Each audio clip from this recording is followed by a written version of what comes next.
Good morning everyone.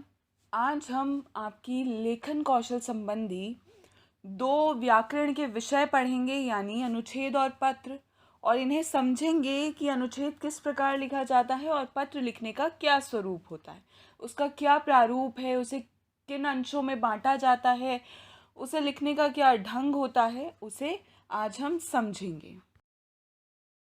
तो सबसे पहले अनुच्छेद को समझते हैं।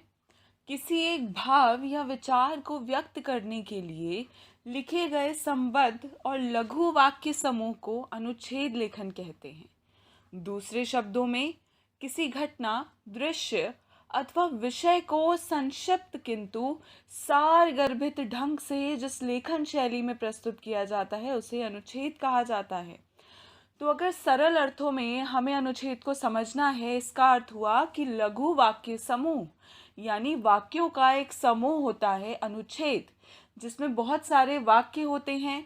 और अनुच्छेद जो है किसी भी भाव पर, यानी किसी इमोशन पर, किसी विचार पर, कोई बात हमने सोची, किसी विषय से संबंधित, किसी घटना से संबंधित, या किसी दृश्य को देखा और सोचा कि इसके बारे में लिखना चाहिए हमें, और जब हम वाक्यों में उसे लिखना शुरू करते हैं तो संक्षिप्त रूप में, यानी छोटे रूप में, जब हम वाक्यों का समूह बनाते हैं, उन्हें जोड़ते हैं और किसी विषय पर लिखते हैं अपनी बात को, उसे अनुच्छेद लेखन कहते हैं।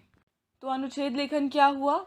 किसी भी विषय या घटना पर संबंधित अपने अपने सेंटेंसेस को लिखना, अपनी बात को लिखना, लेखन कौशल में उसकी प्रस्तुति करना, उस दृश्य के बारे में बताना या उस घटना के बारे में बताना, और उसे कम शब्दों में लिखकर एक पैराग्राफ फॉर्म में लिखना, उसे हम अनुच्छेद लेखन कहते हैं। अनुच्छेद लिखते समय निम्नलिखित बातों को ध्यान रखना चाहिए। कौन सी निम्नलिखित बातें हैं? आप देखिए, नीचे दी गई कुछ बातें हैं कि अनुच्छेद जब भी आप लिखें तो उसमें क्या क्या होना चाहिए, कौन सी बातों का हमें ध्यान रखना है। अनुच्छेद लिखने से पहले रूपरेखा, संकेत बिंदु आदि बनानी चाहिए, यानी जो विषय है आपको दिया गया है, आप उदाहरणतः समझिए कि अगर आपके सामने जल ही जीवन है, यह विषय है, या मेरा पसंदीदा फल आम, अब आपको इसके बारे में लिखना है, तो आप उसके बारे में कुछ बातें लिखेंगे कि क्यों पसंदीदा है वो, और आम में ऐसी क्या खासियत है, वो क्यों पसंदीदा, इसीलिए वो आपको पसंदीदा है और इसीलिए आप उसे खाना चाहते हैं, वो आपको कहाँ से मिलते हैं। ये सारी रूपरेखा, एक फॉर्मेट उसका बना लिया जाता है, उसके बाद अनुच्छेद को लिखा जाता है। और अनुच्छेद में विषय के किसी एक ही पक्ष का वर्णन किया जाता है। तो अगर आपने कहा कि मेरा प्रिय फल आम है, तो आप आम के बारे में ही अपनी भावनाएं, अपनी बातें, या वो क्यों आपको अच्छा लगता है, उसे ही व्यक्त करेंगे, अन्य फलों का वर्णन नहीं करेंगे। भाषा सरल, स्पष्ट और प्रभावशाली होनी चाहिए। सरल होनी चाहिए भाषा, मुश्किल नहीं होनी चाहिए कि पढ़ने वाले को वो आराम से समझ में आए। उसमें अच्छी भाषा का प्रयोग होना चाहिए ताकि आप जो भी शब्द लिखें वो शुद्ध हो, एक ही बात को बार बार ना दोहराएं। ऐसा ना हो कि अभी आपने ऊपर ही आम की प्रशंसा की है कि वो आपको क्यों पसंद है और वो कहाँ मिलता है, और नीचे आगे जाकर कुछ पंक्तियों के बाद भी आपने वही बात रिपीट की है। तो ऐसा नहीं होना चाहिए। अनावश्यक विस्तार से बचे, लेकिन विषय से ना हटे।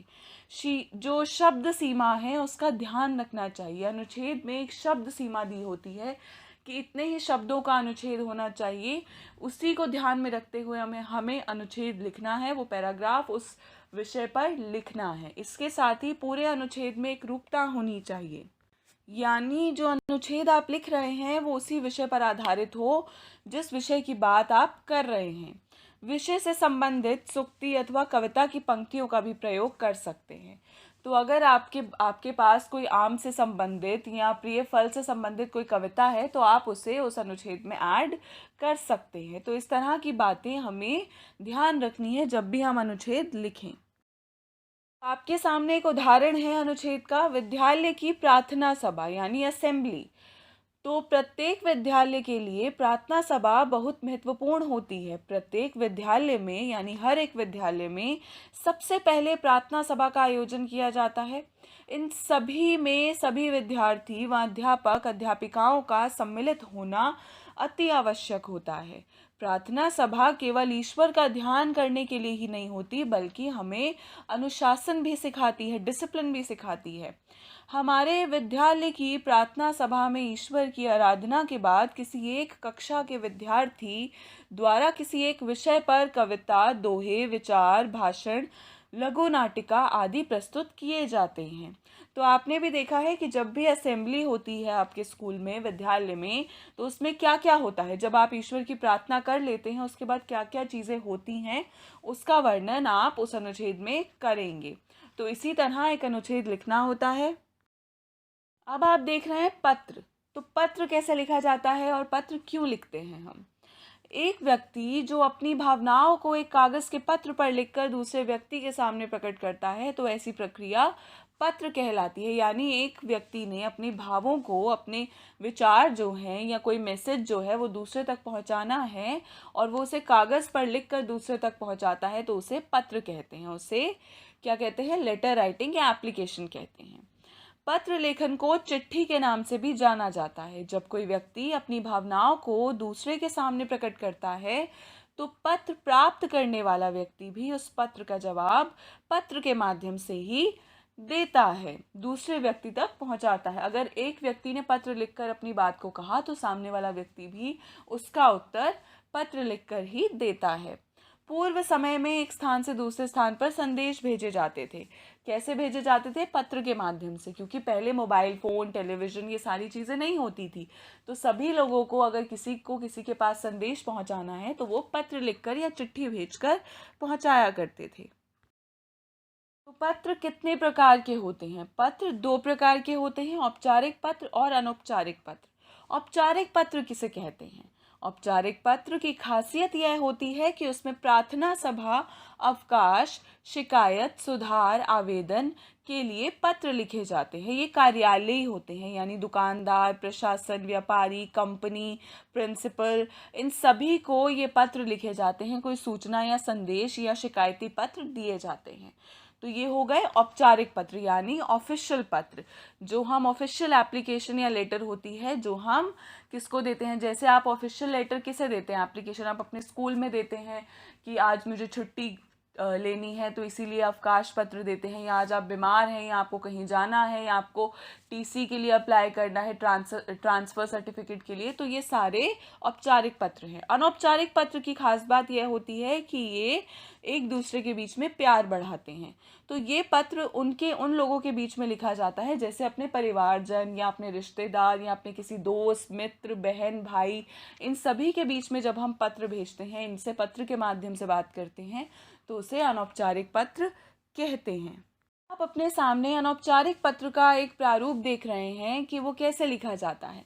अपने छोटे भाई को पत्र लिखिए तथा उसकी पढ़ाई के बारे में जानकारी दीजिए या मांगिए। तो पहले एड्रेस लिखना होता है, पत्र भेजने का पता कि किसे पत्र भेजना है, और उसके बाद कौन सी तारीख को आप भेज रहे हैं। फिर प्रिय गौरव, यानी संबोधन कि आप किसके बारे में बात कर रहे हैं। चिरंजीवी रहो, अपने भाई के बारे में बात कर रहे हैं, तो भाई का नाम लिखा और उसे आशीर्वाद दिया। उसके बाद तुम्हारा पत्र मिला, तुमने अर्थ जो है वो वार्षिक परीक्षा में जो अंक प्राप्त किए हैं, यानी हाफ ईयरली एग्ज़ाम में, वह संतोषजनक नहीं है। अब वार्षिक परीक्षा निकट आ रही है, तुम अपनी पढ़ाई में के विषय में पूर्ण जानकारी दो और तुम बताओ कि तुमने कितना पढ़ा है, प्रत्येक विषय में तुम्हारी क्या स्थिति है, कितने अंक पाने की संभावना है, पूरा विवरण मुझे पत्र में लिखकर भेजो। तो देखा कि एक बड़े भाई ने अपने छोटे भाई को पत्र लिखा और उससे पूछा कि तुम्हारी पढ़ाई कैसी चल रही है। एड्रेस लिखा, उसका नाम लिखा, उसे आशीर्वाद दिया और उससे पूछा कि तुम्हारा जो हाफ ईयरली एग्ज़ाम हुए थे उसमें तुम्हारे अंक इतने अच्छे नहीं आए थे, पर अब एनुअल एग्ज़ाम में तुम्हें अच्छे नंबर लाने हैं, और तुम्हारी कितनी तैयारी किस विषय में है, किस सब्जेक्ट में अच्छी तैयारी चल रही है, ये सारी जानकारी तुम मुझे पत्र में लिखकर भेजो। तुम्हारा बड़ा भाई अंत में लिखते हैं उसके बाद अपना नाम कि कौन पत्र भेज रहा है, जैसे बलराम त्रिपाठी। तो आपने देखा कि ये पत्र का एक स्वरूप है। इसी तरह हमें अनौपचारिक पत्र लिखना होता है। तो आज हमने अनुच्छेद को समझा। अनुच्छेद यानी वाक्यों का समूह, और वो भी संक्षिप्त रूप में, छोटे रूप में, जब हम किसी विषय घटना पर आधारित बात करते हैं और लेखन के माध्यम से अनुच्छेद या पैराग्राफ लिखते हैं। और हमने पत्र को समझा कि पत्र दो प्रकार के होते हैं, पत्र क्यों लिखे जाते हैं, और औपचारिक पत्र कैसे होते हैं, अनौपचारिक पत्र कैसे होते हैं, इन्हें आज हमने समझा। तो इन्हें आप अपनी जो व्याकरण की पुस्तक है उससे पढ़ेंगे और समझने का पुनः प्रयास करेंगे। अंत में आपको एक असाइनमेंट मिलेगा जो आपको कंप्लीट करना है। धन्यवाद।